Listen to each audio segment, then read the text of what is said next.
अस्सलाम वालेकुम, this is Hasnain Ali. तो गाइज़ अब हम समझेंगे कि मनी मैनेजमेंट को, जैसा कि नाम से ही ज़ाहिर है कि पैसे को मैनेज करना। फॉरेक्स में मनी मैनेजमेंट बहुत ज़्यादा अहम किरदार अदा करती है। यानी कि इतना समझ लें कि अगर आपके पास मनी मैनेजमेंट नहीं है तो आपके पास कितनी ही अच्छी स्ट्रैटेजी क्यों ना हो, तब भी आप नुकसान में ही रहेंगे, क्योंकि आपको पता ही नहीं है कि पैसे को मैनेज कैसे करना है। तो इसलिए मनी मैनेजमेंट को सीखना बहुत ज़रूरी है। तो सबसे पहले हम समझेंगे मनी मैनेजमेंट क्या किरदार अदा करती है फॉरेक्स में, और मनी मैनेजमेंट में हम सीखेंगे कि हम कैसे अपने अकाउंट को मैनेज कर सकते हैं। यानी कि हमारे अकाउंट में जितनी भी अमाउंट होती है जिसको हमने ट्रेडिंग के लिए इस्तेमाल करना होता है, उसको हम मैनेज कैसे कर सकते हैं। और मनी मैनेजमेंट में जो नंबर 1 पर आप सीखेंगे वो ये होगा कि हमारा लॉट साइज़ क्या होना चाहिए। सेकंड नंबर पर आप सीखेंगे कि हमारा स्टॉप लॉस क्या होना चाहिए, और थर्ड पर आएगा टेक प्रॉफिट कहाँ होना चाहिए। और लास्ट में आता है कि कहाँ पर हमें ट्रेड करना चाहिए और कहाँ पर ट्रेड नहीं करना चाहिए।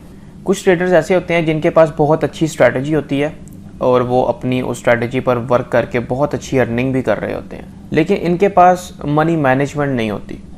तो फिर वो जब मंथ एंड पर या वीकेंड पर अपना इक्विटी को देखते हैं तो वो एट द एंड लॉस पे ही रहते हैं, क्योंकि उनके पास मनी मैनेजमेंट नहीं होती, जिसकी वजह से अगर वो 10 बार भी प्रॉफिट कर लें फॉरेक्स में तो एट द एंड एक ही ट्रेड में इतना बड़ा लॉस करवा लेते हैं, जिसकी वजह से इनका अकाउंट माइनस में आ जाता है। तो इसलिए मनी मैनेजमेंट बहुत ज़्यादा इंपॉर्टेंट है। इसके बगैर आप एक अच्छे ट्रेडर नहीं बन सकते।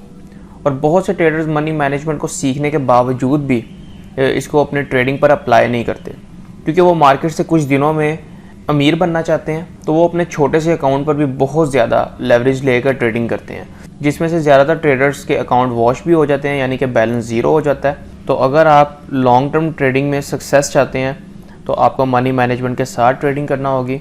तो सबसे पहले लॉट साइज से स्टार्ट करते हैं, क्योंकि लॉट ही एक बहुत इम्पॉर्टेंट फैक्टर है रिगार्डिंग फॉरेक्स। क्योंकि अगर आप लॉट को ही प्रॉपर यूटिलाइज़ नहीं करते तो गारंटी से कह सकता हूँ मैं आपको कि आपका जो अकाउंट है वो बहुत जल्द वॉश हो जाएगा। तो इसलिए लॉट साइज़ के मामले में आप ज़रा सा भी कॉम्प्रोमाइज़ ना करें, क्योंकि ये लॉट ही होती है जो आपके अकाउंट को दिन ब दिन ग्रो करवाती है, और ये लॉट ही होती है जिसकी वजह से आपका अकाउंट दिन ब दिन लॉस में जा रहा होता है। तो इसलिए आपको इस पर फोकस करना होगा और समझना होगा।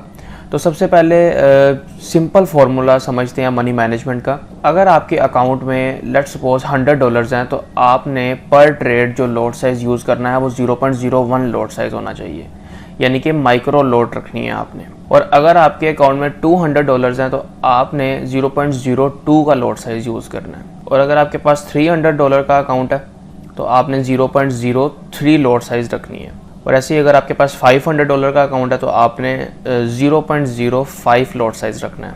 और अगर आपके पास $1000 का अकाउंट है तो आपने 0.10 का लॉट साइज़ यूज़ करना है। तब आपने मिनी लॉट पर आना है जब आपके पास $1000 का अकाउंट होगा। उसके बाद जैसे ही आपके पास $2000 का अकाउंट है तो आपने 0.20 का लॉट साइज़ रखना है। तो गाइज़ ये एक सिंपल सा फॉर्मूला है मनी मैनेजमेंट का कि आपके अकाउंट में जितना भी बैलेंस है आपने उसके हिसाब से अपना लॉट साइज़ ओपन करना है, और लॉट साइज़ उतना ही रखना है जितना आपका अकाउंट इजीली बर्दाश्त कर सके।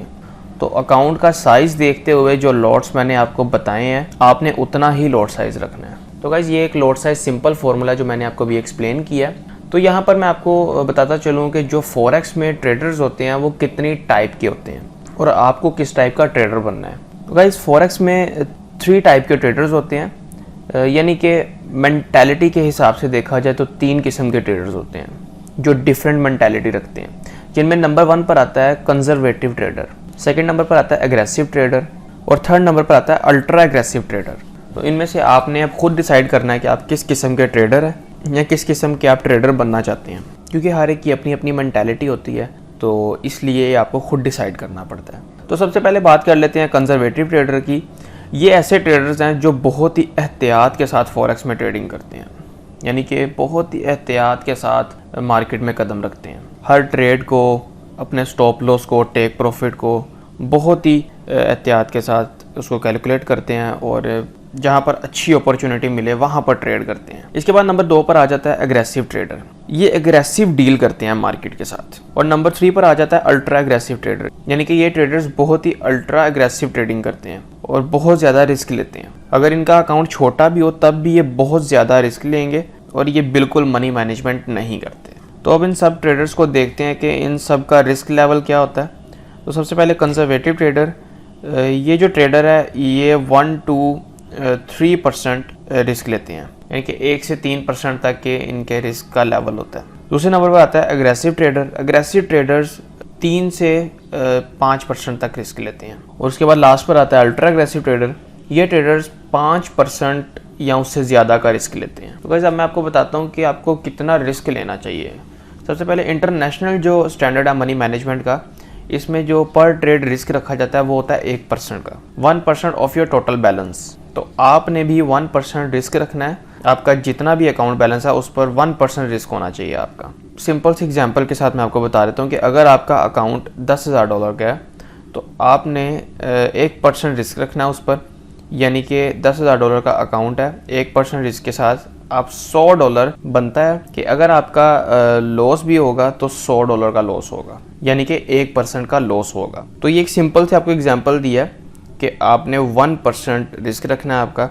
गाइस जो बड़े बड़े इन्वेस्टर्स होते हैं या जो हेज फंड्स होते हैं, यानी कि बिलियंस में जिनके पास फंड्स होते हैं, वो 1% रिस्क भी नहीं लेते, वो 1 का भी 0.5% रिस्क लेते हैं। और जिनके पास इससे भी ज़्यादा फंड्स होते हैं वो हाफ से भी 0.5% रिस्क लेते हैं। तो गाइस अगर मैं पर्सनली बताऊं कि मैं कितना रिस्क लेता हूं तो मैं 1% रिस्क ऑलमोस्ट मेरा होता है हर ट्रेड पर।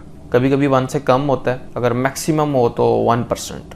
गाइस यहाँ पर आपको एक बहुत इंपॉर्टेंट बात बताता चलूँ कि ट्रेडिंग में जो नंबर 1 पर चीज़ आती है वो ये आता है कि अब कैसे अपने पैसे को आपने सेव करना है। नंबर 2 पर आता है कि आपने अपने पैसे को ग्रो कैसे करना है। तो पैसा सेव करना नंबर 1 पर आता है और पैसे को ग्रो करना नंबर 2 पर आता है, क्योंकि अगर आपके पास पैसा होगा तो आप इस पैसे से पैसा बना सकते हैं ना। तो इसलिए पैसा सेव करना ट्रेडिंग में बहुत इंपॉर्टेंट है। यहाँ पर जो लूज़र ट्रेडर हैं वो सिर्फ मार्केट का एक ही रुख देखते हैं कि मार्केट में पैसा बहुत है तो वो ट्रेडिंग करना शुरू कर देते हैं सीखे बगैर। और दूसरी तरफ जो इन्वेस्टर होता है उसको मार्केट के दोनों रुख पता होते हैं कि मार्केट में कितना पैसा है और मार्केट में कितना रिस्क है, इसलिए वो मनी मैनेजमेंट के साथ ट्रेड करते हैं। तो गाइस आपने भी मनी मैनेजमेंट के साथ ट्रेडिंग करनी है। और अभी तक मैंने आपको simple lot size formula discuss किया मनी मैनेजमेंट का। तो अपनी नेक्स्ट वीडियो में मैं आपको बताऊंगा कि आपका रिस्क रिवॉर्ड रेशो क्या होना चाहिए, और उसमें मैं आपको बताऊंगा मनी मैनेजमेंट का एक सीक्रेट फार्मूला